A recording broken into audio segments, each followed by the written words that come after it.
আলহামদুলিল্লাহ। আজকের মোগলা বাজারের মাহফিল তার থেকে কয়েক গুণ বেশি হয়েছে না? আজকের রেলি যেখানে বাধা দিবা সেখানেই দুরারুদ্ধ প্রাচীর তৈরি হবে ইনশাআল্লাহ। বাধা দিলে ঈমান শক্তি হয়, বাধাকে আমরা দুর্বলতা মনে করি না, ঠিক না বা ঠিক? আল্লাহ বুঝার তৌফিক দান করুক, বলেন আমিন। এরকম অনেক জিনিস আছে বেদাত।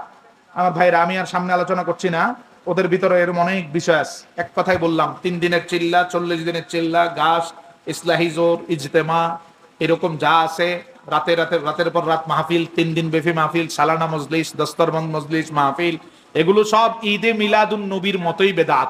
তোমরা সব বেদাত দাঁত দিয়ে আঁকড়ে ধরে শুধু মিলাদুন নবীর বিরুদ্ধে ফতোয়া দাও, বোঝা যায় মনের ভিতরে শয়তানের বাসা আছে। ওই শয়তান রসুলের মোহাব্বতের বিষয়ে শুধু তোমারে ফতুয়া দেওয়া। ফতুয়া শুধু ইয়ানাবি সালামু আলাইকা, এই দাঁড়িয়ে কি আমি, আর শুধু মিলাদুন নবীতে, ঠিক না? যদি এগুলোকে খারাপ মনে করো, আমরা যেই